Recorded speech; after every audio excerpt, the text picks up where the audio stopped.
Thank you so much for that wonderful and insightful conversation and getting us started off on this day. Has this switched off? I think so. I think this is conspiracy. Okay. Um, Sorry, I'm lost between my sheets. That's not true. I should not have said that. I have a lot of paper.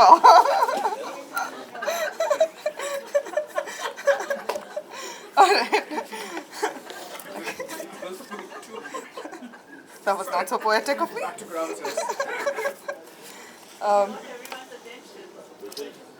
Worked out.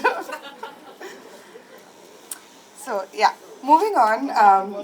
Thank you for that insightful address. And moving on, we are moving to the release of Sampurna Chattarji's book of poem, Unmappable Moves.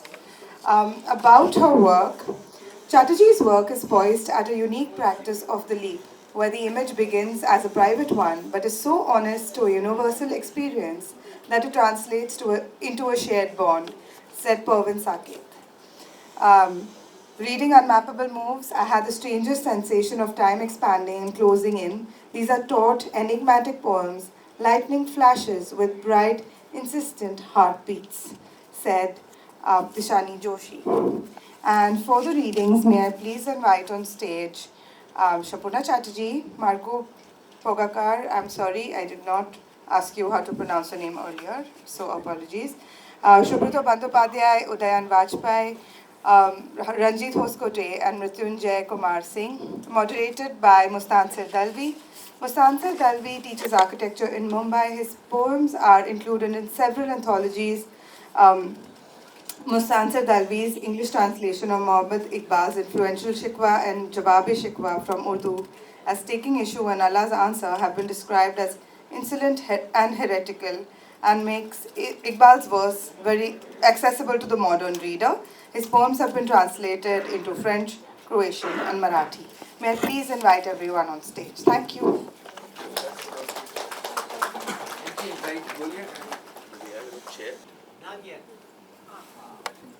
Better? Yeah? Sure. Thank you.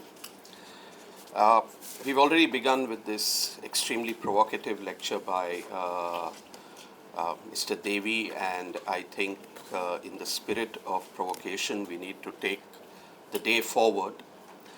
But we are gathered here now for a very lovely event, which is both the release of a book by a dear friend as well as the opportunity to hear some extremely brilliant poets reading their work.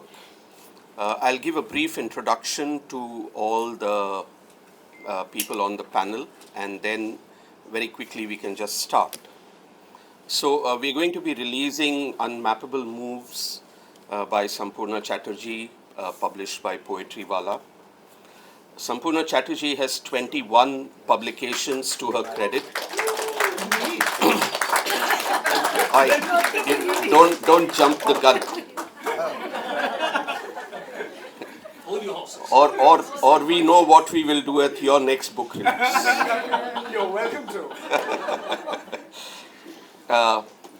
Sampurna's books include Space Gulliver, Chronicles of an Alien, a short story collection about Bombay, Mumbai called Dirty Love, and her translation of Sukumar Ray's poetry and prose called Verdi Gurdi Boom.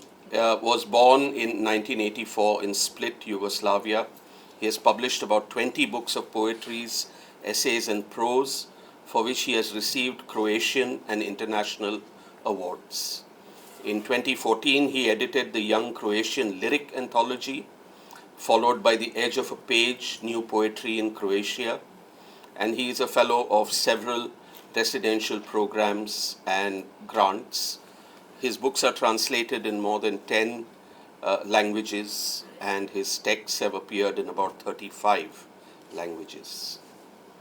Shubhrata Bandyopadhyay is the author of 5 books in Bengali, and 4 have been translated into Spanish and published in Spain. He received the Antonio Machado International Poetry Fellowship from the Government of Spain and the Indian National Award for Young Writers Sahitya Academy Yuva Puraskar for a collection of poems. Shubro has also participated in international residencies and has been invited to distinguished literary festivals in India and abroad. Udayan Vajpayee is a poet, novelist, essayist, and playwright. He has 5 collections of poetry, including Khuli Aankh, 5 books of short stories, including Ret Kinare Ka Ghar, a book on Jangar Kalam, tradition of painting, amongst others. His works are translated into 15 languages. Udayan Vajpayee has got the Raza, Krishna Baldev Vaid, and Spandan Awards, and was a fellow in the Institute of Advanced Studies in France. He has written for many documentary and fiction films, including the very famous Char Adhyay for Kumar Sahni.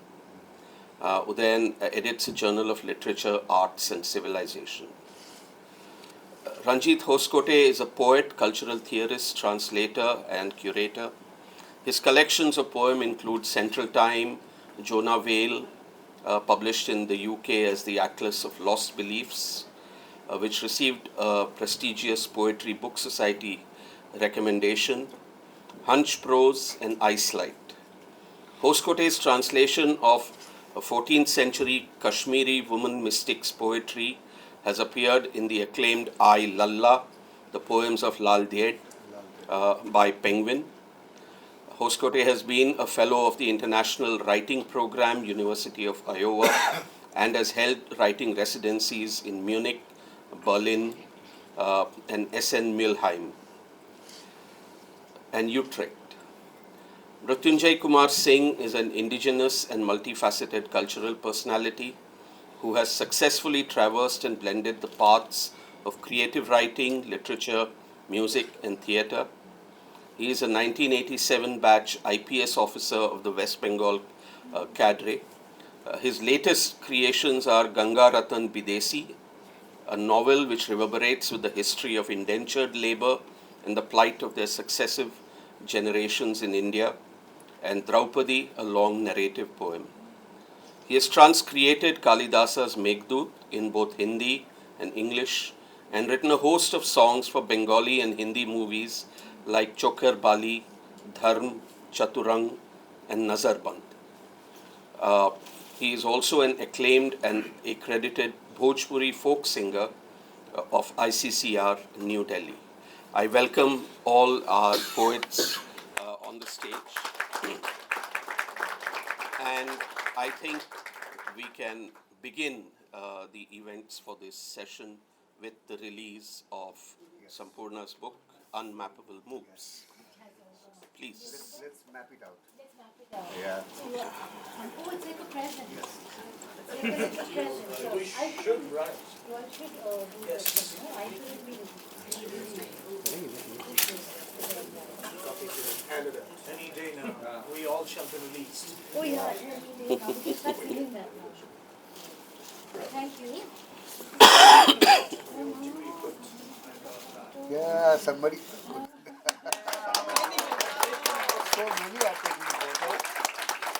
Congratulations, Sampurna, congratulations. Congratulations, the book is now unleashed upon the world. I would just like to tell you that there are several copies here. As soon as this event is done, I would urge you to buy them. In one of her poems, the poem ends with this line, which I urge you all to pay heed to, where Sampurna says, "Grace is given, take it." Yes. Sampurna, I think you have the first cup. You're going to just sit there and read? Sure, all right. Can you hear me? No. That's a problem. Try the other. Woman had such a word in my life once upon a time, of coal black waist-long tresses, small, fierce women whose courage seldom flailed, who hefted children heavy as sacks, spoke dialects, fanned the pale fire of ambition in the children's breasts, urged on past the moment of new births, giving daughters their determined chins, granddaughters their secret names of power, and loud, open laughter. This one's called Presence. Thank the coil for calling when needed most. 3 times, invisible presence calming me back into breath that reaches the storm still brewing in bones unstable after so many years. This is lunacy, giving thanks to the voice of a bird, that or epiphany, light transforming planks into forest horses, flame encircled rock, rising sea, falling pebbles, all stories converging until I am worn out by the scale of it, its beauty, its tragic, unerring truth. I wrote this poem as I write in my, this book rather, as I write in my dedication at the most unfree of times, and I dedicated it to Kiran David, who was here in the audience a minute ago, the freest soul I know, the man I am also happily married to. But more importantly, it is dedicated to all the writers who made me. This book is a way of acknowledging the words and the words that have kept me afloat when so much threatened to go under. One of the things is slaughter, language, a knot in the center of your head, a marked beast coming through slaughter on a heap of grass, killed in the street's mattress smoking at the age of 22. Furious men cut him up, his face through the glass, arm paralyzed, hurt, the thin bones through the filthy water sat peering into his mouth. The blood that is real, in or around my body.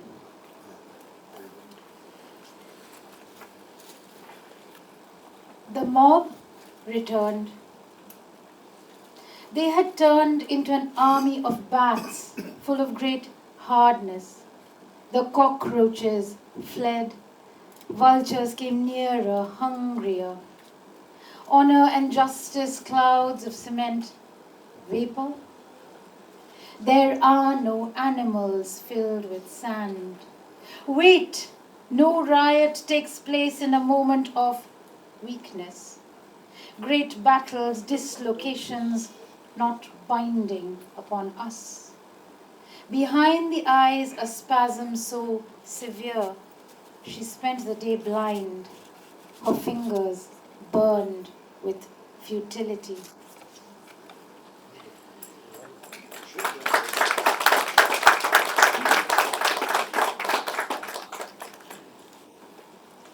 We were speaking a little earlier, thinking about civilizations. This one's called Brass Minds.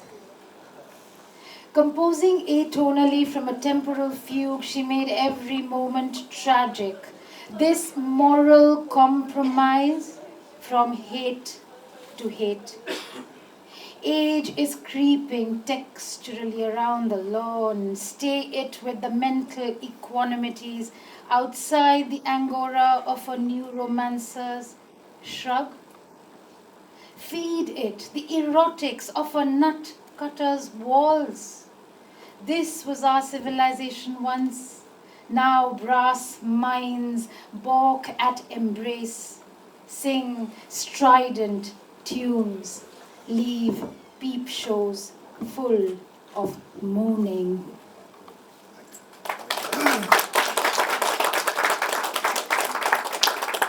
Poets are a disobedient lot. I am a very obedient poet for the sake of this session. But there's this resistance we have to authority.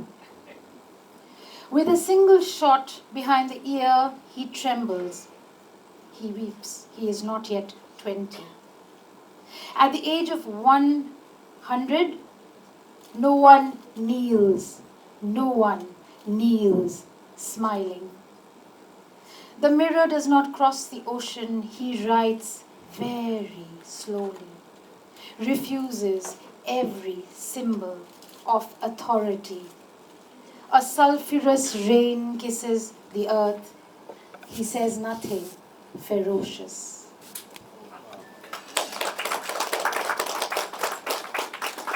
And we like to believe we are incalculably plural. I'm reading this on request from a friend in Delhi who couldn't be here. Incalculably plural. Her time becomes hollow bright, an expectation on which the dove denies the sun. Her own seeming a style more explicit, delicate arrangements in a world that shrinks. Her green mind another breath in which nothing solid moves. A palm incalculably plural. And I'll end with this one poem, which is simply called Roof. I want to wipe out delirium.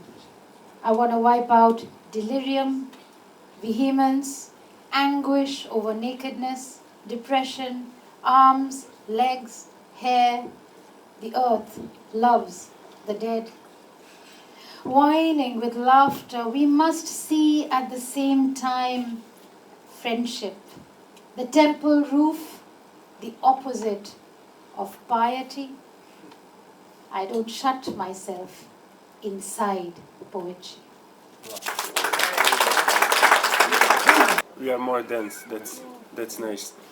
I'm not really used to be reading in English, but I'll have to try, and you will be hearing a bit of Croatian, I think, in a session after lunch when all of us are going to be reading shortly in our native languages. Man dines in his father's slippers. What used to be the borders is now you. It was May, deep and flat, the street gutted with roadwork, the snow sudden, dry. To be frank, I didn't owe anyone anything. I stood by the doorposts, the water frozen by fear soaked my back. And when I closed my eyes, I saw popcorn rush toward its salt, and I knew some nights the kernels blacken like droppings. I entered to face the sickening scene, not love, stupidity. Stupidity is the heart of the world. And now, in those slippers, I eat and cry, only eat and cry in the house.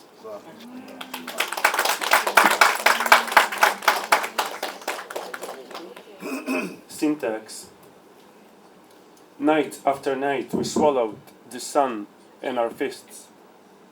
We, the cure against the virus of death, would wake and visit the market, fry eggs with bacon, tie ours into tiny knots so that finally, when all straightened out, we would have more time, enjoy it like priests enjoys a boy, like the woods drink the first sprinkle of rain.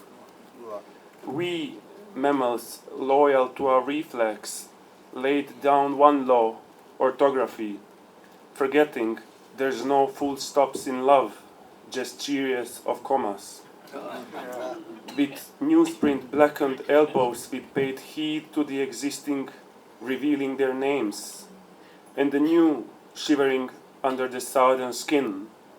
The living were cold, distant, eggs-chirped, newspapers rustled, the dead were near.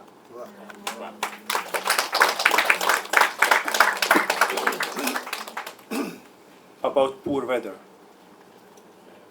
This is no spring. Only flowers twisting tediously out of small cups, and bees singing linoleum and the carpet of wind. The air, deep and heavy, draws under the grass and lift bellies of mice. In less than a day they bare the body like a curtain and spread bones and guts. This is no spring. Only the river rising and pine trees waiting to be filled with cheer news. Here and there gods coo from graves like pigeons, and their people gouge the eyes of other people, but at night, that happens at night. It buds in daytime and birds return to the city. Some heavy cables and short fertile soul tighten the throat. Hedges crawl to the sky. Waiters brings out tables and flies fall into glasses. Green learns its language fast, the reliable vocabulary of the cypress, letters of beech and birch. Even the dirt under fingernails is ready to bloom. Still, this is no spring. It's nothing. There's no spring without you. Enough. Enough with lies. And the very short poem to finish, just to find.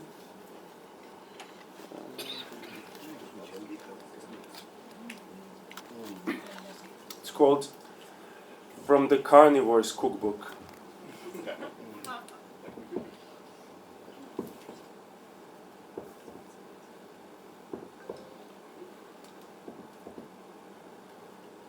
Like a kettle, the world simmers on the camp stove of the sun. The earth is water brought to madness, seasoned with death. And every dead man is the heart of a chicken, ticking. Wow.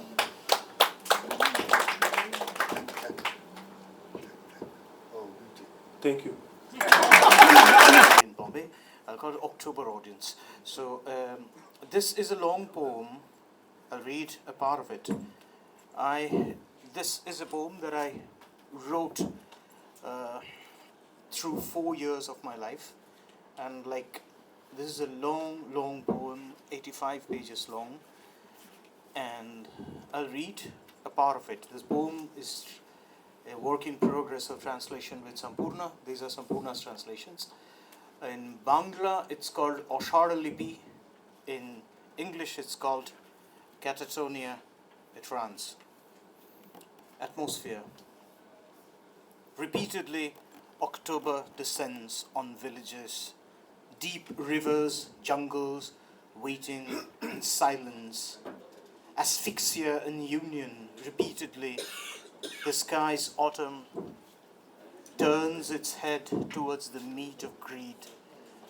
Village roots, bodies, songs, roads, festivals, waterlessness have unfurled before them existence, and into their mouths descends the shadow-free meat of October. This is our Bangla, woken up against by the unaccustomed sound of their other languages. Though even now the meat of a few old phrases still clings, the uprooting of a multitude of villages can be clearly heard.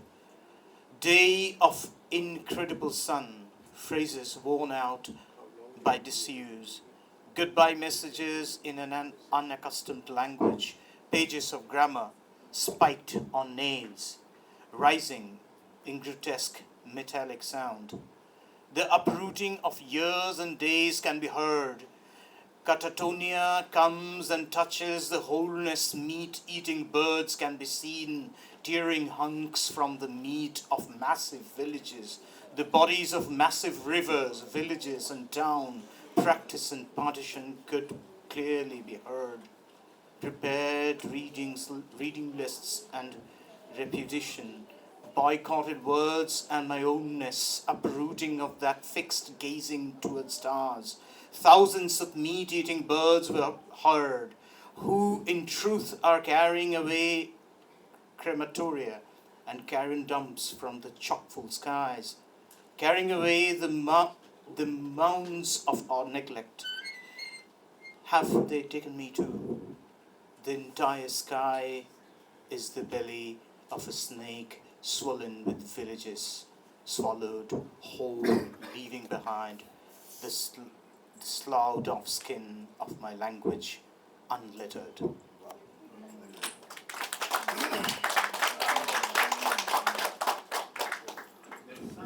The sound, it's like. Okay, you just be slightly away because if you keep on Can you hear me now? going, yeah.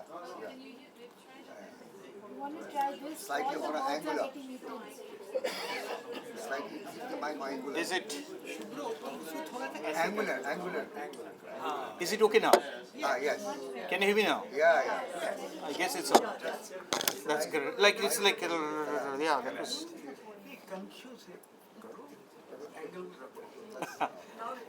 Now it should be. Again, the same poem, the second part.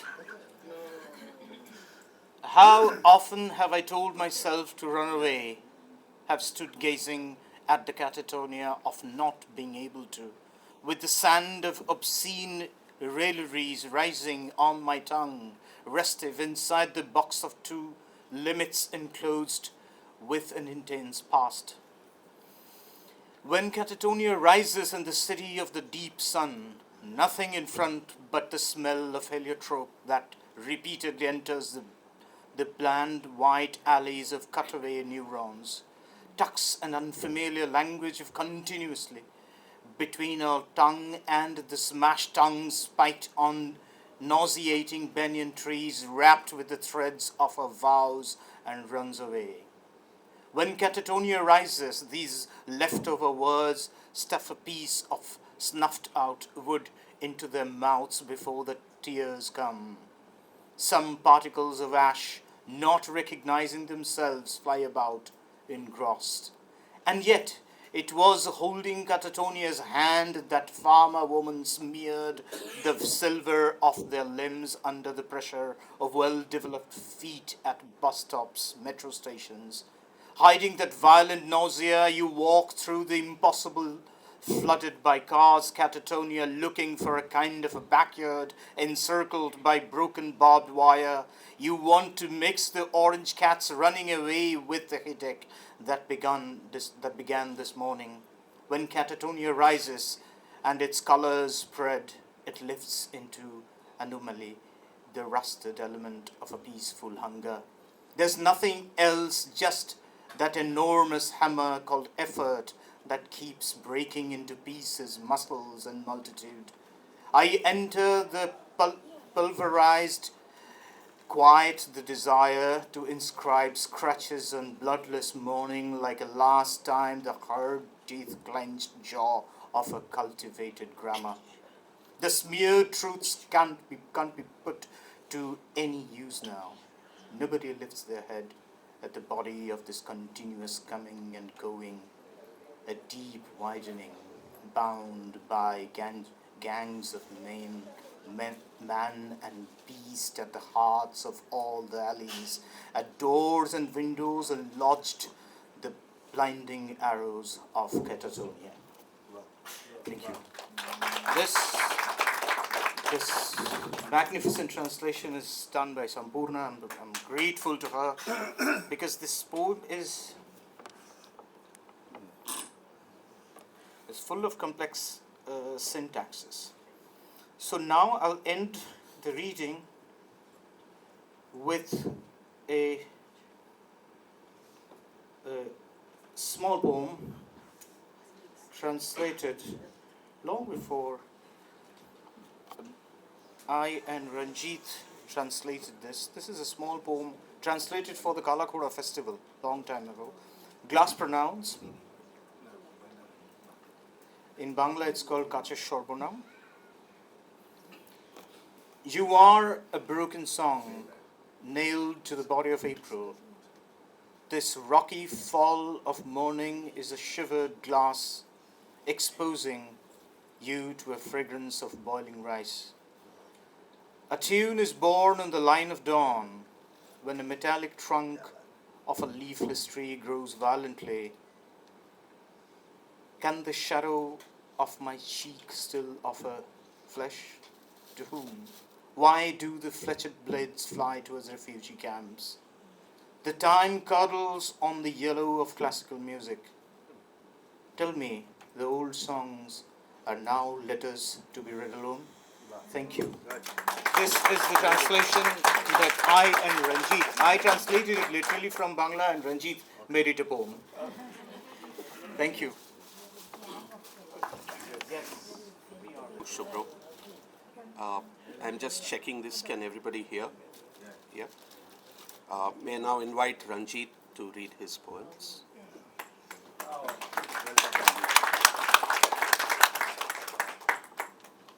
Thanks, Mustansir. Why am I so formal? Thank you, Musto. And thank you all for being here this morning. I'm going to read from my most recent book, which is called Ice Light, which was, why does this look terribly bulletproof? Okay, Ice Light, which was published by Wesleyan University Press in the US and by Penguin here. So in fairness to these editions, I'll read from both. It's simple.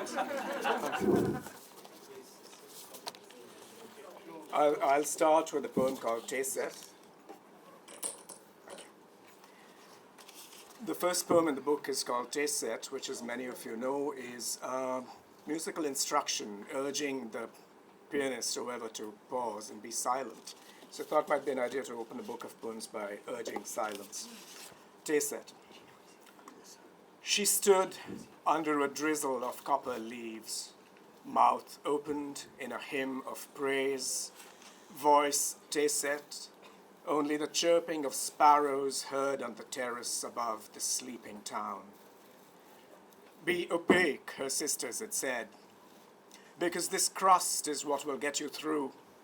Standing above the chasm opened in the eastern rock, she thought, what if there was no border between flesh and light? What if I had no skin? Of what am I, the barometer?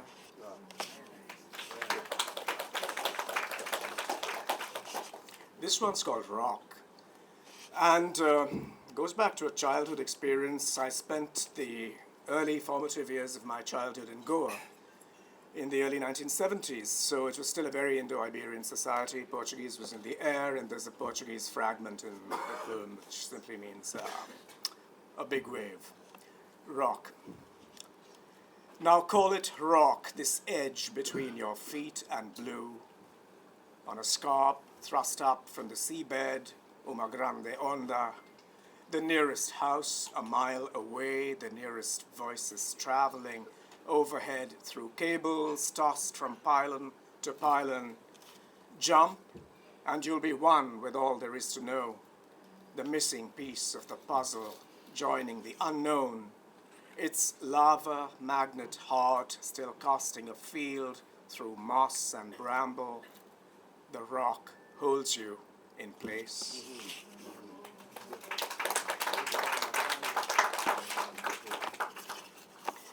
We've all been preoccupied with questions of language and silencing. So in the spirit of that, here's a poem called Redacted.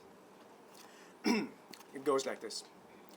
This poem was not found in his manuscripts, not secreted in the labyrinth of his conversations, not slipped into the transcripts of his published interviews, not heard on the bootleg recordings of his lectures, not tucked into the dossier of photographs in his archive, not located on the hard drives he left behind, not sorted among his Xeroxes and index cards, not dispersed among the notes of his entourage, chased by prosecutors fanning their colors, flashing across banners wayward as the wind. Nothing conclusive, you understand. This poem may never be found.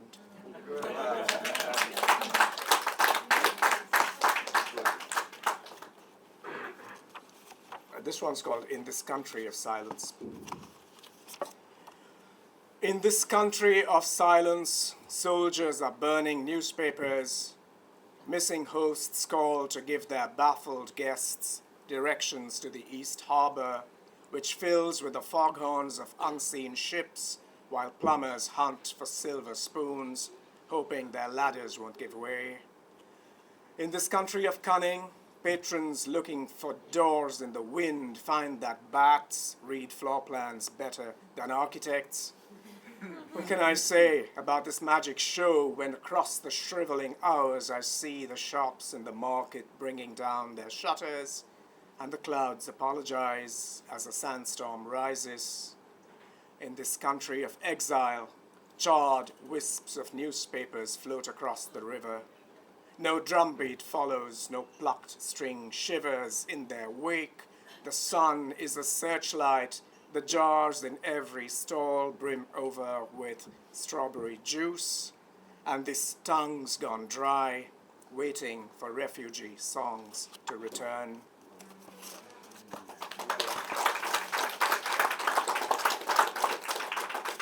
And I'll end with a poem called Peshachi, which it's a non-language. It's for a long time it was thought to be it's a placeholder for a language from which Kashmiri is supposed to have descended, but there's no text in it at all, except a vast, endless story of which we only have Sanskrit translations. Anyway, the point is that Peshachi literally means the language of ghosts.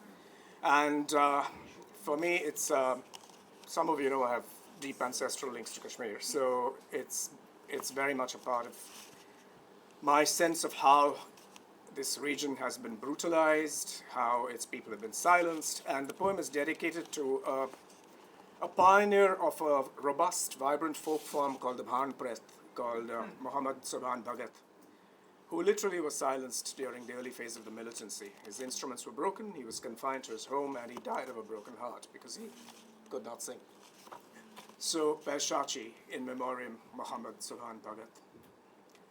Who's there, I ask? Unknown hands have rifled through my notes. Not me, says the lamplighter. I can't read the language of ghosts. Pausing in their lullabies, the village women tell me no one's home. They've gone to hunt or be hunted, wearing the iron shrouds of ghosts. I could try and find them, who should fear them the most. They whisper in foreign accents, trained in the tactics of ghosts. Our grandfather sits alone, around his fire. Deer, bears, wolves listen as he sings into the dark, doing the treble voices of ghosts. They'll need more fur, more teeth, more claws to act on his boasts. He calls up battle, flight, and death, the circular memories of ghosts. In gusts, bursts, and torrents, Gunadhya's stories will flood the ocean. He chants in a forgotten tongue, growling the vowels of ghosts.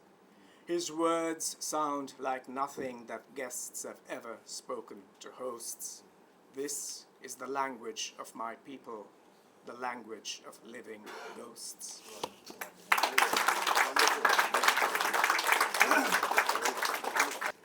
So this is called Tum Sang, with you. हर सुबह तुम आँखों में छिपाती हो आंसुओं को, आंसुओं में छिपाती हो टूटे नक्षत्रों को, जिन्हें तुमने बीना था अकेलेपन के समुद्र पर एक शाम। तुम टूटे नक्षत्रों में छिपाती हो मृत्यु के पद चिन्हों को, जो हर रात अंतरिक्ष के फर्श पर छूट जाते थे। फिर तुम्हारी आंखों से टपकते हैं आंसू, और मैं मृत्यु के पद चिन्हों में अपना पांव फंसाने की कोशिश में लग जाता हूँ चुपचाप।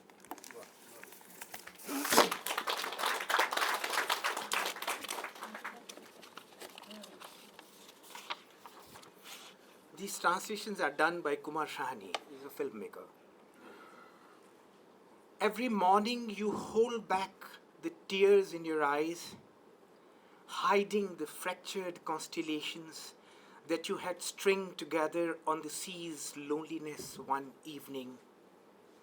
You present the tattered traces of stars as footprints of death that scattered themselves upon the floor of infinity. Then within your eyes tears come forth, and I, in death's footprints, try to trap my step, all quiet. Just as the fishes caress their river resting upon its bed,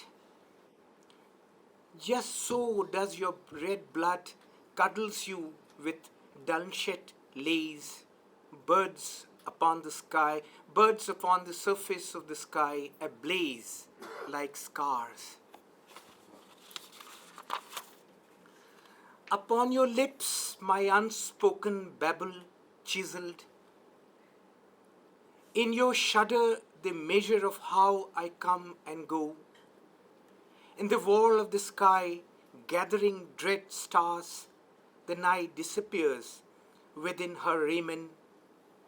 As you in the darkness of your room address me in suppressed tones, while between life and death hangs particles of light that describe me.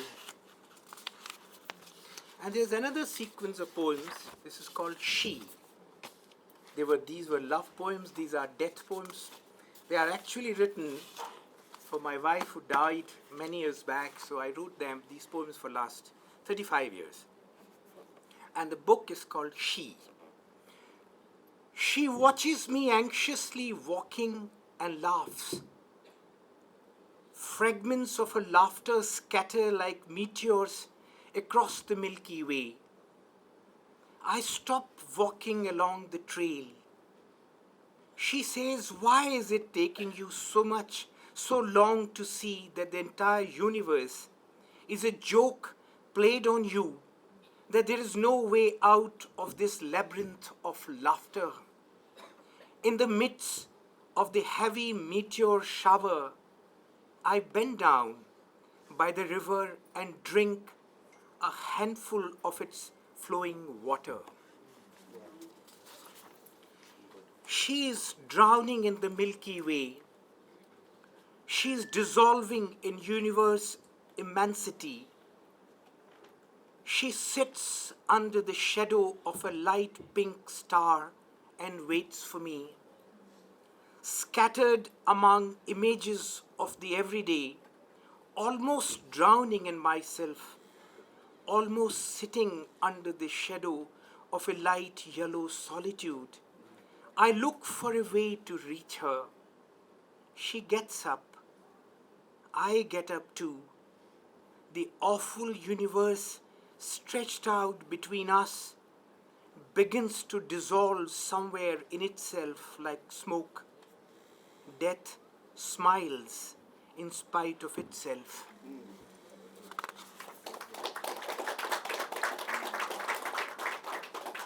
She arranges stars on the floor of nowhere. I look for a way out of the streets of somewhere. Her footprints on the stars draw the map of my fate, in which, who knows, how many innocents keep falling, trapped. No matter how I try, I cannot stop this slippage of time. No matter how much she wants, the throbbing of her non-being won't stop.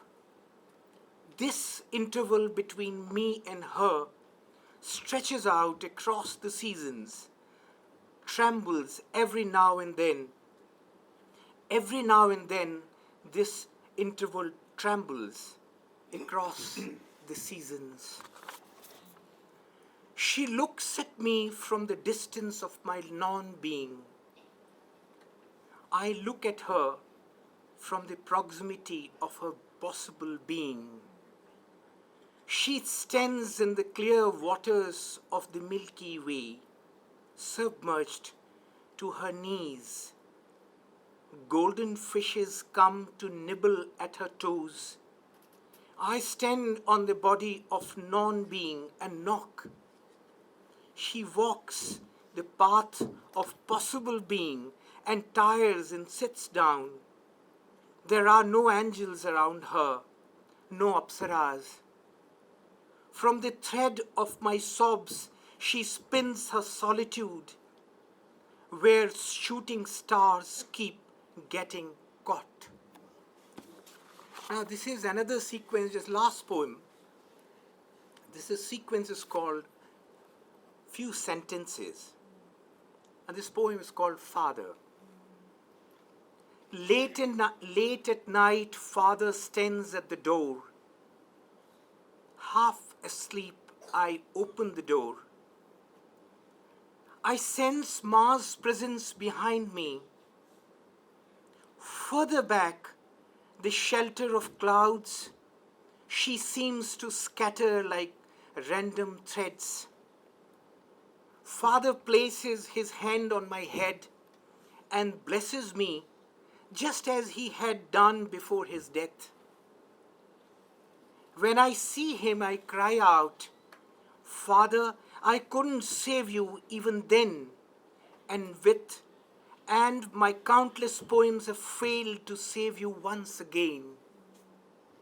From somewhere far away, Ma's presence gathers close around me, spreads over my soul like a shadow.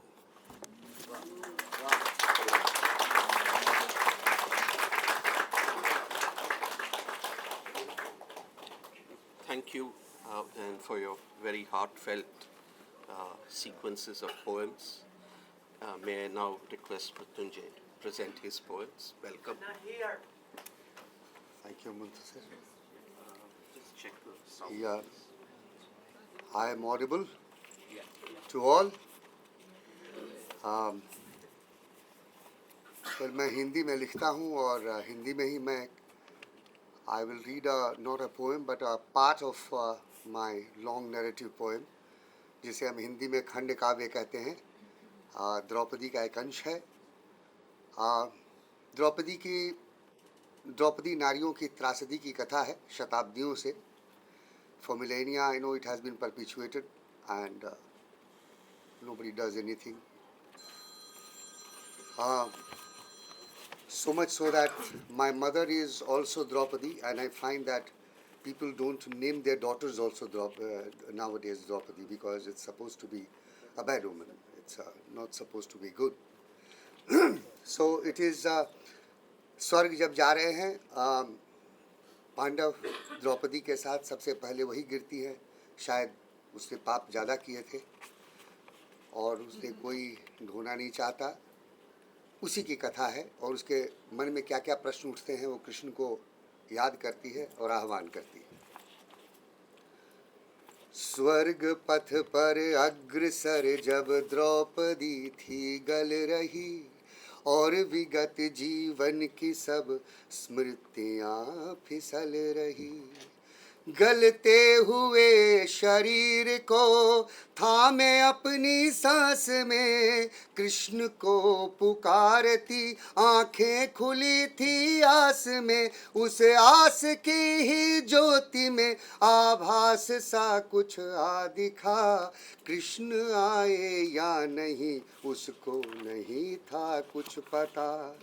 फिर भी उस आभास को ही मान कर अपना सखा द्रौपदी कहने लगी अपने जीवन की व्यथा. अपने जीवन की व्यथा.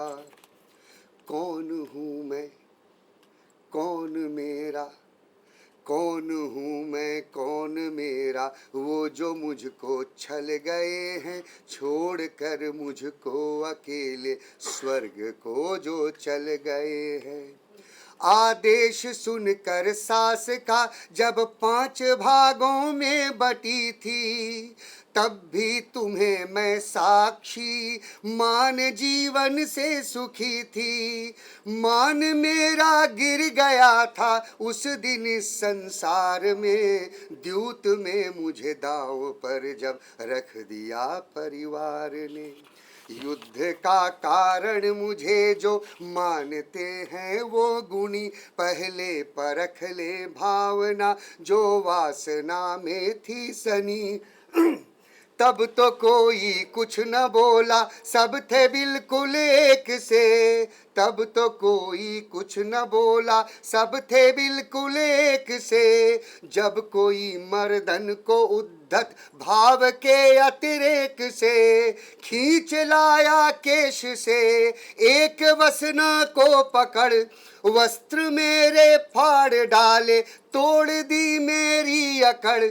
वह अकड़ जो वीरता के बाहुओं में थी पली, क्यों भला वो चढ़ गई थी वासना की बलि। और सब वो वीर बाहें, त्रासदी यह है, और सब वो वीर बाहें जो भरी पुरुषार्थ से टूट कर ऐसे गिरी थी, जो मलिन हो स्वार्थ से, जो मलिन हो स्वार्थ से। कृष्ण हितैषी थे फिर भी किंचित ही कुछ कर पाए, आत्मग्लानि से हो आहत रहे द्रुपद भी मूर्छाए।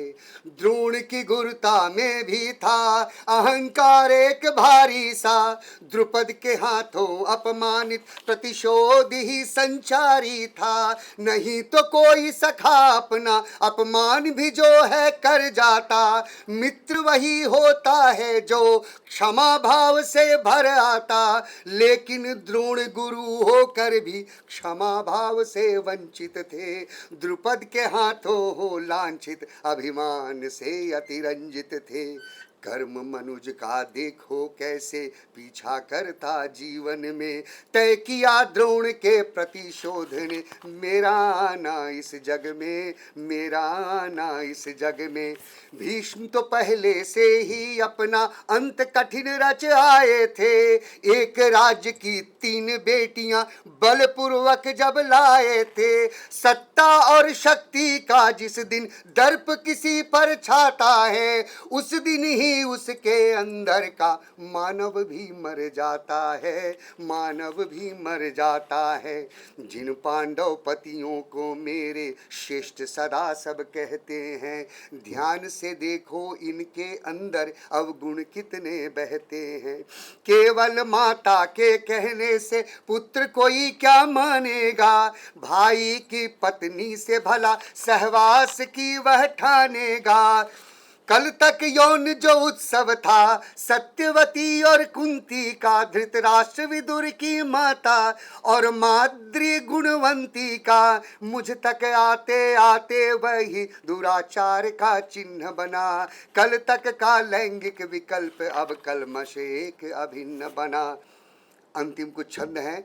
सत्यवती हो कुंती हो या अंधी बेबस गांधारी, सत्यवती हो कुंती हो या अंधी बेबस गांधारी, सब पुरुषों की संपत्ति है इनमें कोई नहीं नारी। नारी तो वह नाड़ी है जो बांध सभ्यता रखती है, जनती है फिर पाल पोस कर संततियों को रचती है। ऐसा नहीं कि इन सब में गुण नहीं भरे थे नारी के, ऊंची ऊंची अभिलाषा से भरी हुई लाचारी के। पैतृकता का अजगर लेकिन निगल गया था इन सबको, नारी का नारित्व रह गया था केवल कहने को, था अब केवल कहने को। एक अंश है। धन्यवाद। I hope I did not.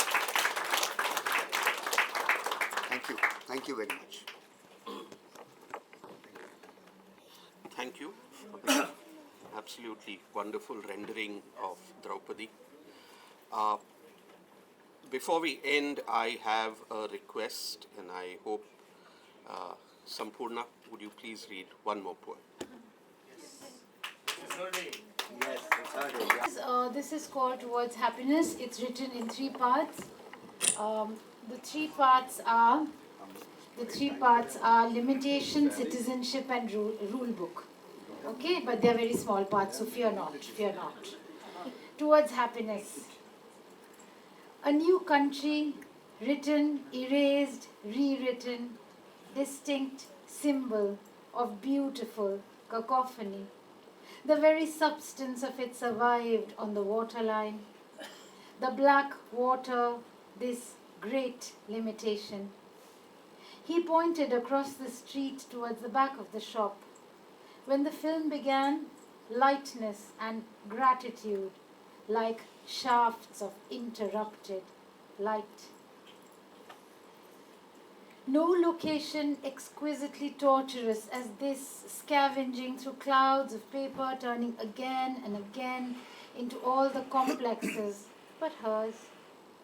Leaving fingerprints everywhere, she sweats freely, the heat of the endless futile scrabbling, building into its own rapport with smiling men who will not help, not from malice, but ignorance.